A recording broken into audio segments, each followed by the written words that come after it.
حضرت ابو سعید رضی اللہ تعالی عنہ کہتے ہیں کہ حضور علیہ الصلوۃ والسلام نے فرمایا، انسان کا اپنی زندگی کے ایام میں 1 درہم صدقہ کرنا مرنے کے وقت 100 درہم صدقہ کرنے سے بہتر ہے۔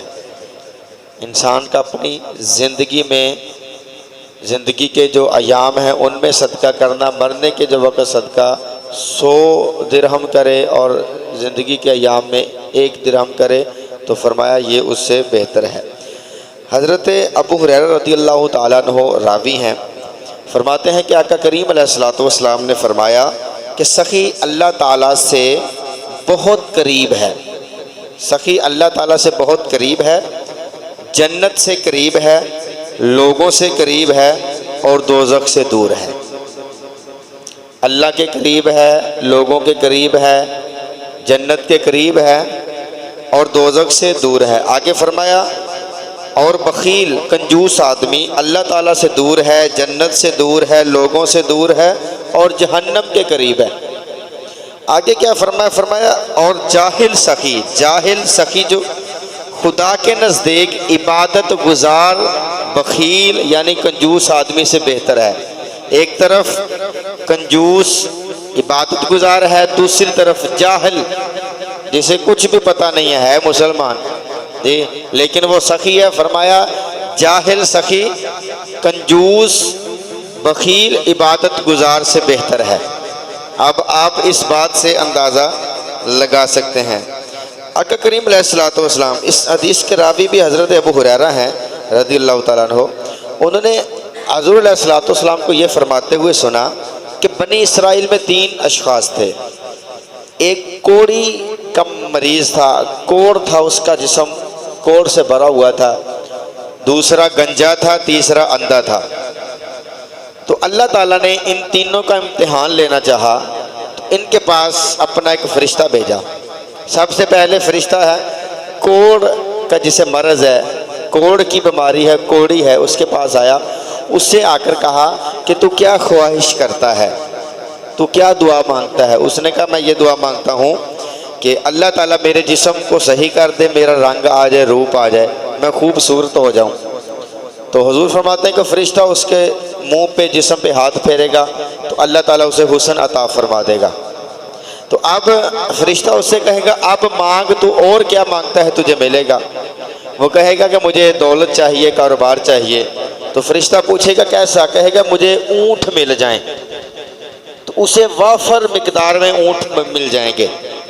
تو فرشتہ اسے یہ دے کر پھر اگلے بندے کے پاس یعنی جو گنجا ہوگا اس کے پاس جائے گا، تو اس سے بھی یہی سوال کرے گا تو کیا چاہتا ہے، تیری خواہش کیا ہے؟ وہ کہے گا میری خواہش یہ ہے کہ جس وجہ سے لوگ مجھ سے نفرت کرتے ہیں وہ واپس آ جائے، یعنی میں گنجا ہوں، میرے بال واپس آ جائیں۔ تو فرشتہ اس کے سر پہ ہاتھ پھیرے گا، اس کے سارے بال واپس آ جائیں گے۔ اب فرشتہ اس سے کہے گا اور کیا مانگتا ہے، کیا کاروبار؟ وہ کہے گا مجھے گائیں چاہیے، بہت ساری گائیں چاہیے تو میں ان کا کاروبار کروں گا۔ تو اللہ سے فرشتہ دعا کرے گا، اللہ تعالیٰ اسے گائیں عطا فرما دے گا۔ اب وہ جائے گا اندھے کے پاس اور کہے گا تو بتا تیری کیا خواہش ہے؟ وہ کہے گا میری خواہش یہ ہے کہ جس وجہ سے لوگ مجھ سے نفرت کرتے ہیں وہ واپس آ جائے، میں اندھا ہوں تو میری بینائی واپس آ جائے، میری نظر واپس آ جائے۔ تو فرشتہ اس کی آنکھوں پہ ہاتھ پھیرے گا، اس کی بینائی، اس کی نظر واپس آ جائے گی، وہ اندھا پن ختم ہو جائے گا۔ تو فرشتہ اس سے کہے گا کیا مانگتا ہے؟ وہ کہے گا مجھے بکریاں مل جائیں، تو اسے ہزاروں کی تعداد میں بکریاں مل جائیں گے۔ اب یہ ان تینوں جو اشخاص ہیں ان کو ایک کوڑی کا مرض بھی ٹھیک ہو گیا، گنجے کا گنجا پن ٹھیک ہو گیا، جو نابینا تھا اس کی نظر واپس آ گئی، اور ان کو ایک کو اونٹ مل گئے، ایک کو گائیں مل گئی اور ایک کو بکریاں مل گئیں، سب کچھ مل گیا۔ اب کچھ عرصہ گزرا، انہوں نے محنت کی، ان کا کاروبار وسیع تر وسیع ہو گیا۔ اونٹ جسے ملے تھے اس کا اونٹوں سے جنگل بھر گیا، جس کو گائیں ملی تھی گایوں سے اس کا جنگل بھر گیا، اور جس کو بکریاں تھی اس کے پاس وافر مقدار میں ہزاروں کی تعداد میں بکریاں ہو گئی۔ اب اللہ نے وہی فرشتہ اس کو روپ بدلا کر بھیجا، تو وہ فرشتہ اب کوڑی انسان بن کے، یعنی پہلے انسان کا جو مرض تھا وہ کوڑ کی بیماری تھی، تو وہ کوڑ والی بیماری لے کر اس کوڑی کے پاس آتا ہے، اسے کہتا ہے کہ میں بہت غریب ہوں، مسکین ہوں، میری کچھ مدد کر۔ تو وہ کہے گا میرے پاس تیرے لیے کچھ نہیں ہے، میرے اور بڑے کام ہیں۔ تو آگے سے وہ کہے گا بھی وہ وقت یاد کر جب تو کوڑی ہوتا تھا، جب تو بھی اس مرض میں ہوتا تھا، جی تجھے اللہ نے شفا دی تو آج تو اللہ کے نام پہ خرچ نہیں کرتا، اور اللہ نے تجھے مال دے دیا۔ وہ کہے گا لو میرے پاس تو یہ اصلاً نسلاً مال ہے، نسل در نسل چلتا آ رہا ہے، یہ تو میرا اپنا ہے۔ تو فرشتہ وہ، کیونکہ وہ تو فرشتہ تھا لیکن وہ لباس ایسا پہن کے آیا تھا، روپ بدل کے آیا تھا، بھیس بدل کے آیا تھا، تو وہ کہے گا اچھا اگر یہ تیرا نسلاً در نسلاً مال چلا آ رہا ہے نا، تو پھر اللہ تو اسے واپس لے لے، اگر یہ تیرا نہیں ہے اللہ تو اسے واپس لے۔ وہ یہ کہہ کے چلا جائے گا، اس کا سارا مال مر جائے گا، ضائع ہو جائے گا، اور دوبارہ سے اس پر کوڑ کی بیماری آ جائے گی۔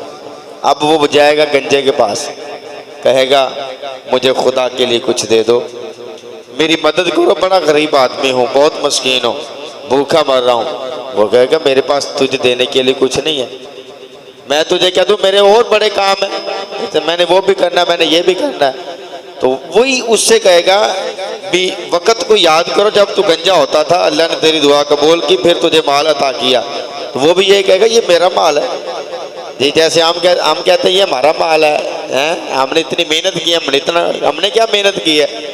کون بندہ اپنا مال ساتھ لے کے آیا تھا؟ کوئی بندہ دعویٰ کرے اس بات کا جب وہ پیدا ہوا تو اس کی جناب موت، اس کے تو کپڑے بھی نہیں تھے، جی وہ کیا لا سکتا ہے؟ اس کے تو کپڑے بھی نہیں تھے بیچارے کے، تو جاتے وقت اسے پھر بھی کپڑا مل جاتا ہے۔ تو خیر وہ کہے گا بھئی یہ تو میرا اپنا مال ہے، تو وہ کہے گا اگر تیرا ہے تو پھر اللہ تو اسے لے لے، جس نے دیا ہے وہی تو اسے لے لے۔ وہ پھر سے گنجا ہو جائے گا، اس کا سارا مال ختم ہو جائے گا۔ اب وہ اندھے کے پاس جائے گا، اس سے جا کر کہے گا میری کچھ مدد کر، میں بڑا مسکین ہوں، مجبور ہوں، غریب ہوں۔ وہ کہے گا یار میں بھی بڑا غریب ہوا کرتا تھا، پھر اللہ نے میری دعا سن لی، مجھے مال جتنا تجھے چاہیے لے لے، اور جتنا تو چاہتا ہے چھوڑ کے چلا جا، میرا تو ہے ہی نہیں، اللہ نے دیا ہے، تو بھی اللہ کے نام پہ مانگتا ہے، جو میرا ہے مجھے چھوڑ دے، جتنا تمہارا دل کرتا تو لے جا۔ تو وہ کہے گا میں مال لینے نہیں آیا، میں امتحان لینے آیا تھا۔ وہ دو گنجا اور کوڑی کے مرض والا، انہوں نے بے ایمانی کی ہے اور اللہ کی راہ میں خرچ کرنے سے دریغ کیا، نہیں خرچ کیا تو ان کا سب کچھ لٹ گیا۔ تو اللہ تیرے مال میں اور برکتیں عطا فرمائے۔ تو حضور فرماتے ہیں کہ جو دو پہلے ہیں وہ اسی حالت میں رہ گئے، جی، اور جو کہتا تھا کہ اللہ کے نام پہ جو جی چاہتا ہے لے جاؤ، جی، تو اس کے مال میں اللہ میں اور زیادہ برکتیں عطا فرما دی۔ یہ کئی مرتبہ واقعہ بیان کیا ہے حضرت موسیٰ علیہ السلام کے زمانے میں، بالکل شارٹ کر دیتا ہوں۔ ایک شخص تھا، اس نے جناب وہ بالکل غریب تھا، بہت تنگی کے دن گزارتا تھا، اس نے جناب موسیٰ سے آ کر عرض کیا کہ اللہ سے آپ کی بات ہوتی رہتی ہے، کلام ہوتا رہتا ہے، گفتگو ہوتی ہے، گل بات ہے تہاڈی، تو اللہ سے عرض کریں اللہ مجھے میرا سارا رزق دے دے گا، میں 4 دن چنگی طرح دے کھا لانا، اے جو میں بھوکا پیا مرنا، جی صبح دی ہے تو شام دی، نہیں تو شام دی ہے تو صبح دی۔ تو اللہ سے آپ عرض کریں اللہ مجھے ایک مرتبہ سارا رزق دے دے، میں تسلی سے کوئی مہینہ کھا تو لوں نا، جی میرا 1 مہینہ تو گزر جائے گا نا۔ تو جناب موسیٰ علیہ السلام نے اللہ کی بارگاہ میں عرض کیا، تو صبح ہوئی تو اس کے گھر کے آگے ٹرک لگ گئے سامان کے، رزق کے، جناب موسیٰ کی دعا تھی، رزق کی ساری زندگی کا رزق اللہ نے دے دیا۔ تو اب وہ بندہ سوچ میں پڑ گیا میں نے اتنا رزق کیا کرنا ہے، میں نے کہاں لے کے جانا۔ اس نے خیال کیا کہ یار میرے جیسے اور بھی کتنے غریب ہوں گے، کتنے غریب لوگ ہوں گے جو صبح کھاتے ہیں شام کو نہیں کھاتے، شام کو کھاتے ہیں صبح، تو میرے جیسے لوگ بہت سارے ہوں گے۔ اس نے کہا اعلان کروا دی، اس نے کہا پورے شہر کی آج میرے گھر میں دعوت ہے۔ تو لوگ منہ میں انگلیاں ڈال رہے تھے، یہ تو وہ بندہ ہے جس کے پاس ایک وقت کی روٹی کھانے کو نہیں تھی، یہ پورے شہر کی دعوت کر رہا ہے، جی اس کو کیا ہو گیا، پورے شہر کی دعوت کی۔ کہتے ہیں 1 مہینہ تک وہ لنگر چلاتا رہا، لوگ کھاتے رہے، جی تو اب 1 مہینہ اس کی مدت تھی رزق کی، وہ ختم ہو گیا۔ جی تو جب اگلا دن آیا تو اس کے گھر کے سامنے ڈبل رزق آ گیا، ڈبل رزق آ گیا، تو اس نے پھر یہی عمل دہرایا۔ اب جب اللہ کسی کو دیتا ہے پھر بندوں کو تکلیف ہونے لگ جاتی ہے، وہ سوچے پڑتے یہ کہاں سے آتا ہے بھی، تجھے کیا تکلیف ہے، دینے والا اللہ ہے، تو گھر سے دیتا ہے، اپنی جیب سے دیتا ہے، تجھے کیا تکلیف ہے، اس کے پاس کہاں سے آ گیا، اس کو فکر لگ جاتی ہے۔ بھئی جتنی وہ فکر دوسرے کی رزق کی کرتا ہے نا، اتنی اپنے کی کرت ہے، اللہ تعالیٰ مجھے اور عطا فرما دے۔ وہ دوسروں کی فکر میں اسے کیا دے، کون دیتا ہے، دینے والی ذات اللہ کی ہے، لینے والا کو تجھے کیا ہے۔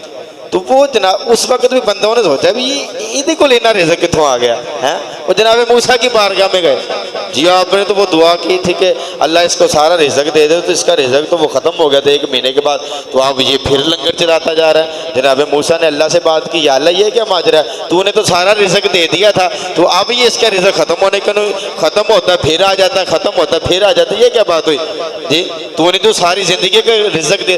تو اللہ نے فرمایا پیارے موسیٰ بات یہ ہے کہ اس نے میرے ساتھ تجارت کر لی ہے، اس نے میرے ساتھ سودا کر لیا تھا۔ یا اللہ سودا کیسا؟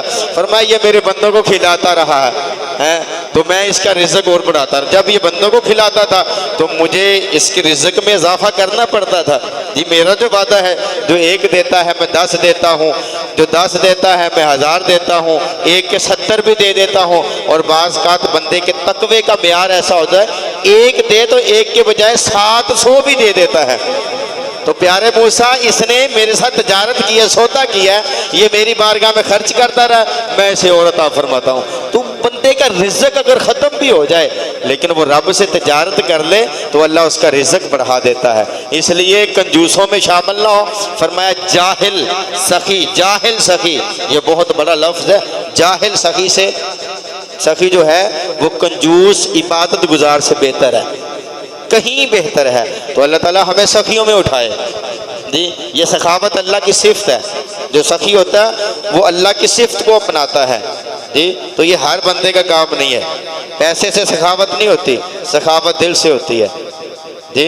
کئی بندے راستے میں جاتے ہوئے کو پانی تک نہیں پوچھتے جی، کوئی غریب آدمی پانی پوچھ کے اپنی سخاوت کا حق ادا کر دیتا ہے جی۔ تو اللہ تعالیٰ ہم سب کو سمجھنے کی اور عمل کرنے کی توفیق عطا فرمائے۔ الصلاۃ والسلام علیکہ یا سیدی یا رسول اللہ وعلی آلہ و صحبہ یا حبیب۔